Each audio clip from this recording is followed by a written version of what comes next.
할렐루야. 오늘도 거룩한 주일을 맞아 함께 예배하는 우리 성도들의 가정에 한량없는 하나님의 은혜가 충만히 임재하시기를 주님의 이름으로 축원합니다. 우리 가족들과 함께 인사를 나누어 주십시오. 한 주간 수고 많았습니다. 우리 말씀 충만합시다. 은혜 많이 받으세요. 함께 인사 나누어 주시기 바랍니다. 감사합니다. 자, 오늘은 이사야 5장 1절에서 7절까지의 말씀을 함께 보도록 하겠습니다. 제가 봉독해 드리겠습니다. 나는 내가 사랑하는 자를 위하여 노래하되 내가 사랑하는 자의 포도원을 노래하리라. 내가 사랑하는 자에게 포도원이 있으며 심히 기름진 산으로다. 땅을 파서 돌을 제하고 극상품 포도나무를 심었도다. 그 중에 망대를 세웠고 또 그 안에 술투를 팠도다. 좋은 포도 맺기를 바랐더니 들포도를 맺었도다. 예루살렘 주민과 유다 사람들아, 구하노니 이제 나와 내 포도원 사이에서 사리를 판단하라. 내가 내 포도원을 위하여 행한 것 외에 무엇을 더할 것이 있으랴. 내가 좋은 포도 맺기를 기다렸거늘 들포도를 맺음은 어찌 됨인고. 이제 내가 포도원에 이렇게 행할지를 너희에게 이르리라. 내가 그 울타리를 걷어 먹힘을 당하게 하며 그 담을 헐어 짓밟히게 할 것이요. 내가 그것을 황폐하게 하리니 다시는 가지를 자름이나 북을 돋우지 못하여 찔레와 가시가 날 것이며 내가 또 구름에게 명하여 그 위에 비를 내리지 못하게 하리라 하셨으니 무릇 만군의 여호와의 포도원은 이스라엘 족속이요 그가 기뻐하는 나무는 유다 사람이라. 그들에게 정의를 바라셨더니 도리어 포악이요 그들에게 공의를 바라셨더니 도리어 부르짖음이었도다. 아멘. 오늘은 하나님의 기대라고 하는 제목으로 함께 은혜를 나누고자 합니다. 모든 부모는 자녀들에게 기대를 갖게 되지요. 설령 그 자녀가 부모의 기대에 한참 미치지 못한다 해도 부모는 자녀를 향한 기대를 멈출 수가 없습니다. 사랑하니까요. 선생님들은 그 후학들을 향해 기대감을 갖습니다.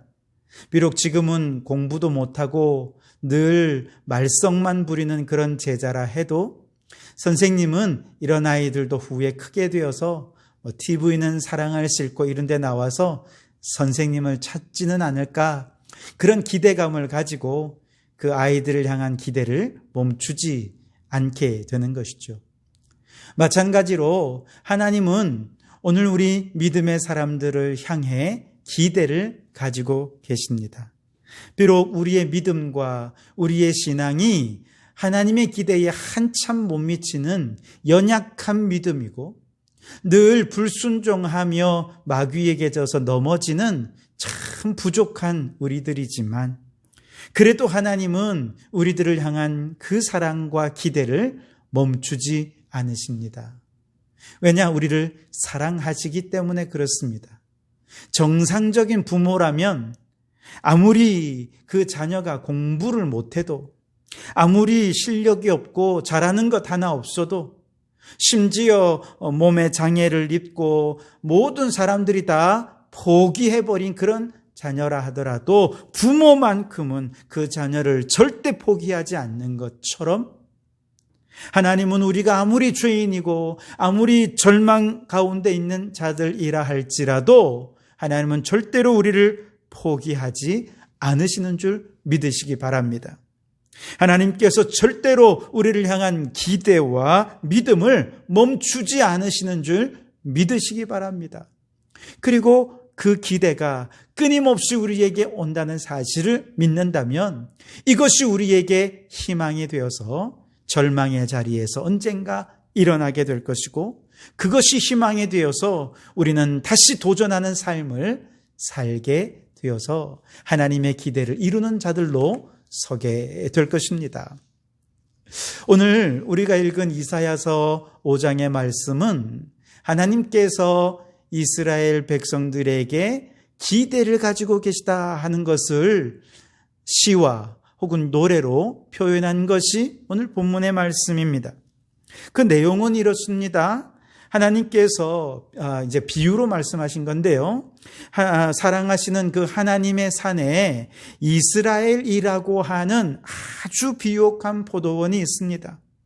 그 산은 너무나도 기름진 산이고 여기에 땅을 파고 돌을 제거하고 울타리를 치고 망대까지 세워서 아주 멋진 포도원을 만듭니다. 그리고 여기에 유다 사람이라고 하는 극상품 포도나무를 심었습니다. 그러면서 주인이신 하나님께서는 그 포도나무에 정의와 공의라고 하는 극상품 열매가 맺히기를 기대하셨습니다. 그런데 아무리 기다려도 원하는 열매가 맺히지 않고 오히려 포악과 부르짖음이라고 하는 들포도 열매만 맺고 말았다 하는 것입니다. 오늘 7절 하반절 말씀에 그 얘기예요. 정의를 바랐더니 도리어 포악이요, 공의를 바랐더니 도리어 부르짖음이었도다. 포악이란 권력으로 사회적 약자들을 착취하고 억압하는 것이고요, 부르짖음이란 그런 억압당하는 자들의 억울한 외침을 의미하는 것입니다. 이처럼 정의와 공의의 열매를 맺지 못하는 이스라엘 족속과 유다 사람들에게 하나님께서 저주를 선포하시는 것이 오늘 본문의 내용이에요. 이 비유의 말씀을 오늘 우리 가운데 적용해 본다면 이렇게 할 수 있겠습니다. 하나님께서 대한민국이라고 하는 포도원에 한국교회와 성도라고 하는 극상품 포도나무를 심었습니다. 그리고 한국교회와 성도들을 향해 정의와 공의라고 하는 극상품 열매가 맺기를 기대했지만 아무리 기다려도 그 열매가 맺히지 않았다. 적어도 교회만은, 적어도 예수 믿는 성도들만은 정의롭고 공의롭게 행하기를 원하였으나 또 교회를 통해서 이 불의한 세상에 하나님의 정의와 공의가 강같이 하수같이 흘러넘치기를 기대하셨으나 안타깝게도 한국교회와 성도들이 제 역할을 못해서 오늘날 한국 사회가 불의하게 되었고 약자들의 억울한 외침이 가득한 사회가 되어버렸다. 그렇게 이야기하는 것이죠. 한마디로 이 세상의 불의와 포악과 죄악은 누구 때문이라는 것입니까? 정치인이 잘못해서가 아니고 사회 구조가 불공정하기 때문도 아니고 더 궁극적으로는, 물론 그것도 다 이유 중에 하나이겠지만 궁극적으로 보면 하나님의 기대를 제대로 이루지 못한 한국교회와 성도들 때문이다. 그렇게 말씀하시는 거예요. 그리고 사실 이것은 한국교회와 성도들을 향한 책망이긴 하지만 또 다른 한편으로 이렇게 책망하시는 이유는 무엇입니까? 그만큼 아직 하나님께서 한국교회와 성도들에게 기대하는 바가 크기 때문이다 라고 말할 수 있는 것입니다. 자, 그렇다면 한국교회에 하나님께서 기대하시는 정의와 공의라고 하는 열매가 도대체 무엇을 의미하는 것인가? 성경에서 그 의미를 찾아보면 우리가 하나님의 기대를 더 구체적으로 이해할 수 있게 될 텐데요. 먼저 공의라고 하는 것을 살펴보면 공의라고 하는 것은 히브리어로 제다카라는 단어를 쓰는데 이 제다카라는 단어를 살펴보면 그 의미는 올바른 관계라는 의미를 지니고 있음을 알 수 있습니다. 즉 하나님과 인간 사이에, 인간과 인간 사이에 올바른 관계를 의미하는 것이죠. 그렇다면 무엇이 올바른 관계입니까? 그것은 한마디로 얘기하면 공감하고 마음을 같이 할 때 올바른 관계가 된다. 그렇게 성경은 우리에게 가르쳐주고 있습니다. 즉 우리에게 기쁜 일이 있어요. 그런데 옆집에 슬픈 일이 있고 가슴 아픈 일이 있으면 우리는 제일 먼저 어떻게 생각합니까? 아이고, 내게 이런 일이 일어나지 않아서 그나마 다행이다, 감사하다, 뭐 이렇게 할 수도 있겠죠. 그러나 이것은 제다카의 마음은 아니겠죠. 여기서 끝나는 것이 아니라 이제 나의 슬픔을 나의 기쁨을 내려놓고 이제 이웃집에 찾아가서 그의 슬픔을 함께 들어주고 함께 나누고 함께 슬퍼해주고 함께 울어주는 이것이 바로 ጼ다카라는 것이죠. 이와 같이 아픔에 공감하며 마음을 나눔으로써 그 이웃과의 관계가 올바르게 되었을 때 하나님의 공의가 그 관계 속에 이루어지게 되는 것입니다. 마태복음 24장 말씀에 보면 마지막 날 영광의 보좌 앞에 하나님께서 양과 염소로 또 의인과 악인으로 그렇게 나뉠 것이다. 그렇게 말씀하시는데 이렇게 양과 염소로 또 의인과 악인으로 이렇게 나누는 기준이 뭐냐?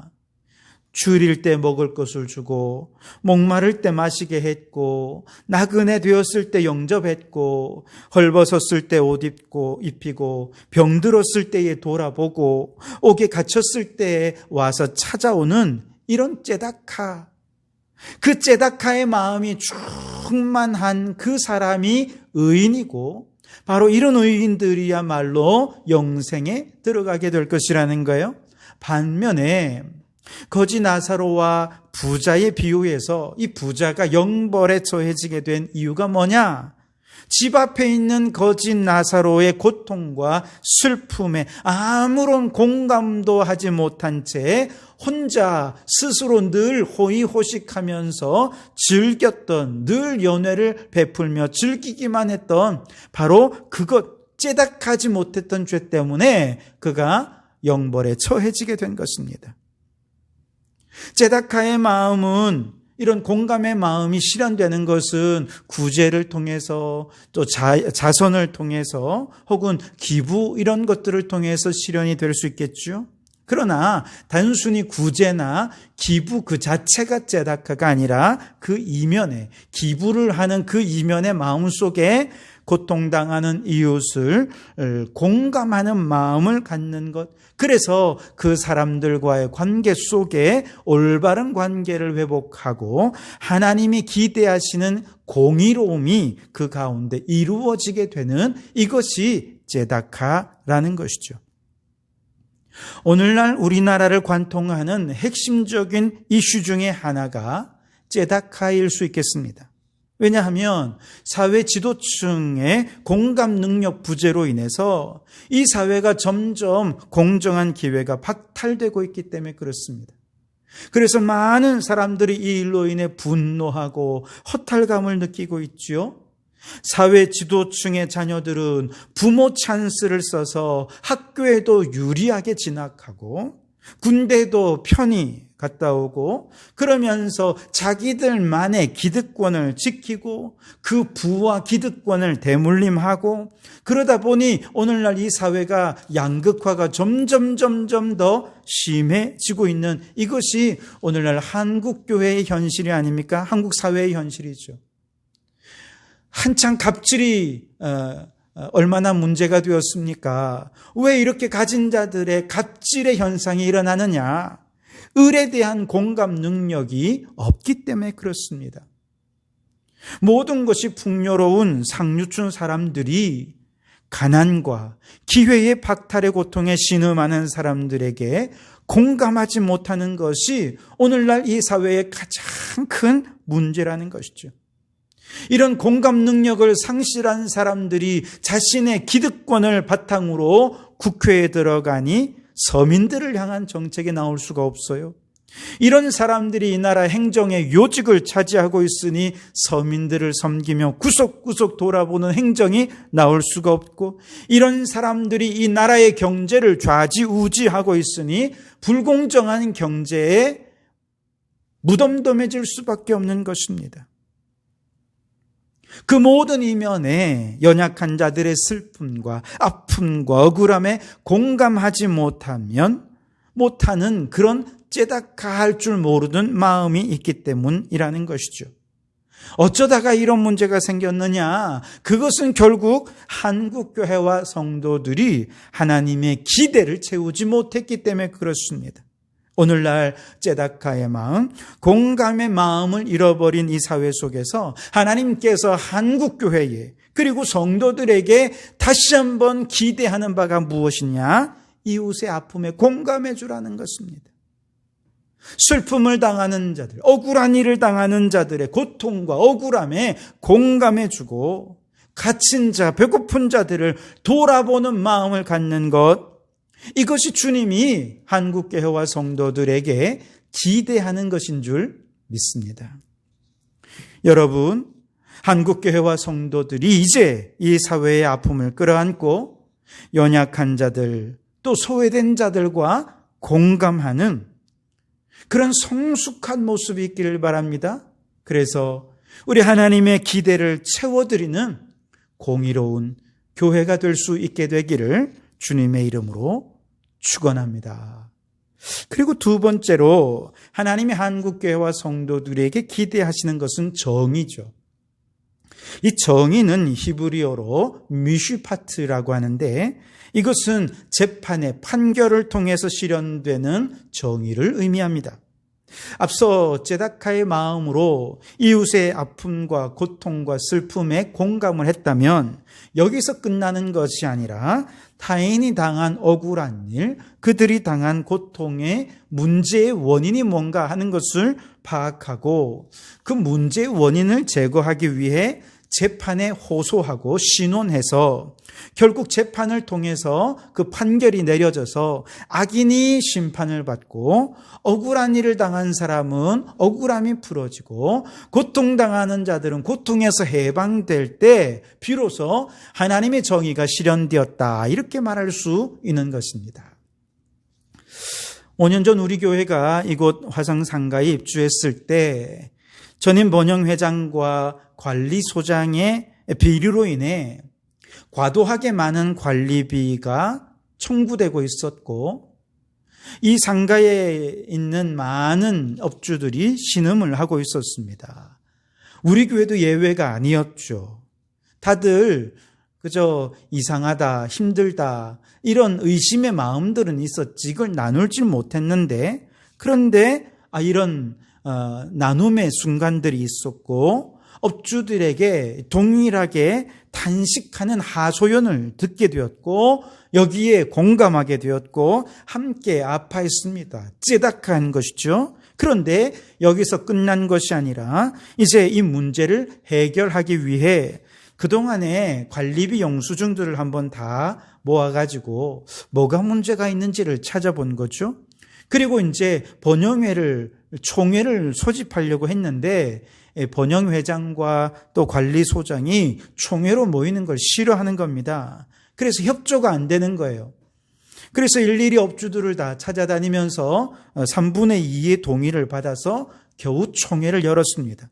그리고 회계 감사를 거부하는 관리소장과의 우여곡절을 겪은 끝에 감사를 실시해서 불법한 비리가 있었음을 밝혔고 관리소장을 해임함과 동시에 모든 자료를 모아 경찰에 그를 고발하게 되었습니다.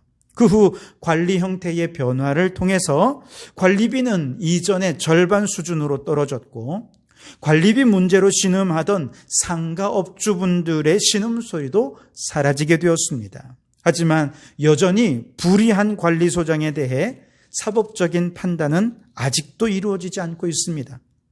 2018년 하반기에 경찰에 고발했지만 약 3년 정도가 지난 지금도 화성상가의 정의는 실현되지 못한 것입니다. 우리 화성상가에 이루어질 하나님의 정의, 미슈파트는 올바른 재판, 판결을 통해서 화성상가 입주민들의 억울함이 풀어지고 그 입주민들을 괴롭혔던 악한 자에 대해 심판이 내려지게 되는 것, 이것이 하나님의 정의가 이곳에 이루어지는 것이 아니겠습니까? 즉 하나님의 정의가 이곳에 이루어지게 되면 고통당하는 입장에 있는 사람들은 그 고통과 억울함에서 구원을 얻게 되는 것이고 악한 자들에 대해서는 하나님의 심판이 내려지는 것을 의미하는 것입니다. 이제 시야를 넓혀 이 나라를 한번 생각해 보십시오. 한국교회가 이 땅에 그렇게 많고 성도들이 이렇게 많은데도 이 나라에는 왜 여전히 불의를 행하고 불법을 행하는 자들이 여전히 거리를 활보하고 있고 억울한 일을 당하는 자들은 말도 못하고 숨을 죽인 채 숨어서 눈물을 흘리고 있어야 하는 것입니까? 이것이 정치인들이 잘못해서 그렇습니까? 악덕 기업주들 때문입니까? 잘못된 법률 때문입니까? 성경적으로 보자면 교회가, 성도들이 하나님의 법에 순종해서 철저히 정의롭게 살지 못했기 때문에 그렇습니다. 오늘날 이 한국에 있는 교회와 또 모든 성도들만이라도 하나님의 말씀의 법에 철저하게 순종해서 정의롭게 살아간다면 이 세상의 법을 다스리는 사람들도 이렇게 깨어있는 한국 교회와 성도들로 인해서 굽어진 판결을 함부로 할 수 없을 것입니다. 고시원에서 계란 18개 겨우 5,000원어치 훔쳤던 생계형 범죄자에게는 동일한 범죄가 여러 번 있었다는 이유로 1년 6개월의 실형. 하지만 대기업 회장의 아들은 경영권 승계를 위해서 주가를 조작하고 동학개미들의 피눈물을 흘리게 해놓고 게다가 온갖 불법을 행했던 판사 출신, 검사장 출신들, 거물급 인사들이 그를 변호해 주니 아직도 그의 형이 확정이 되지 않았습니다. 왜 이 나라에 이런 일이 일어났습니까? 사법개혁이, 검찰개혁이 안 이루어져서 그렇습니까? 적폐청산이 안 돼서 그렇습니까? 그 문제가 아니에요. 한국교회와 성도들이 말씀에 철저하여 정의롭게 행하지 못했기 때문에 오늘 이 사회에 정의가 실현되지 못한 채 들포도만 맺고 말게 된 것입니다. 만일 한국교회가 지금처럼 하나님의 기대를 채우지 못한 채 계속해서 포악과 부르짖음으로의 들포도를 맺게 된다면 결국 어떻게 될 것인가? 오늘 5절 말씀에 그들을 보호하던 울타리를 걷어 이방 나라들이 담을 헐고 짓밟게 만들고 먹힘을 당하게 할 것이다. 6절 말씀에 찔레와 가시가 나며 비가 내리지 않는 황폐한 땅이 되게 하겠다 하고 말씀하셨습니다. 즉 이스라엘이라고 하는 나라, 얼마든지 이방 나라에 패망하게 할 수 있다는 것입니다. 마찬가지로 이스라엘이라고 한 나라도 그렇게 망하게 하신 하나님께서 한국교회가 제 역할을 못하면 교회도 얼마든지 무너뜨릴 수 있지 않겠습니까? 이걸 두려운 마음으로 바라볼 수 있어야 한다는 것입니다. 지난날 한국교회는 세계적으로 유례를 찾아볼 수 없을 정도로 놀랍게 성장하며 하나님의 은혜를 입었습니다. 기독교 신앙이 전파된 지 1세기 만에 다시 세상으로 선교사를 파송하는 선교 세계 2위 국가가 될 정도로 비약적인 발전을 했습니다. 얼마나 감사한지요. 그러나 그렇게 할 때 하나님의 기대가 있었겠지요. 안타깝게도 한국교회가 맺은 열매는 품질 좋은 열매들이라 말하기가 어렵습니다. 우리가 맺고 있는 열매는 참으로 부끄러운 열매들이라 고백하지 않을 수가 없습니다. 오늘날 한국교회가 세상 사람들로부터 비난과 지탄을 받는 것이 교회가 과연 말씀에 충실해서 정의롭게 행하다 보니 세상이 그것을 미워했고 그래서 교회가 핍박을 받는 것이라고 자신 있게 말할 수 있겠습니까? 그렇지 못합니다. 이것은 핍박이 아니고 박해도 아니고 그저 지탄이고 비난일 뿐입니다. 왜냐? 교회가 정의롭지 못하고 공의롭지 못한 방법으로 어느덧 기득권자의 자리에 서서 자신들의 기득권을 지키려 하고 있기 때문에 그렇습니다. 그러나 이토록 부끄러운 한국교회를 향해 하나님은 기대를 멈추지 않으십니다. 누가복음 13장 말씀에서 무화과 나무가 열매를 맺지 못하자 주인이 포도원 지기에게 찍어버리라 그렇게 명령을 하죠. 그러자 포도원 지기가 주인에게 뭐라고 말합니까? 금년에도 그대로 두소서. 내가 두릅하고 거름도 주고 그렇게 다시 한번 좋은 열매 맺도록 애써 보겠습니다. 한 해만 더 참아주십시오.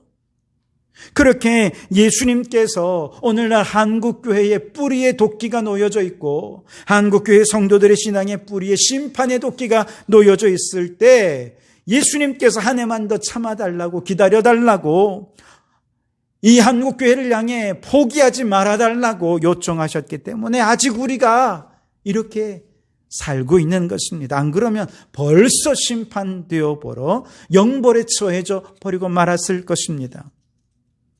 다시 말하면 아직 우리에게 기회가 남아 있다는 것이죠. 그러면 이제 우리는 어떻게 해야 하나님의 기대를 이루어 드릴 수 있는가? 오늘 3절 말씀에 보면 예루살렘 주민과 유다 사람들아 구하노니 이제 나와 내 포도원 사이에서 사리를 판단하라. 그렇게 말씀을 하십니다.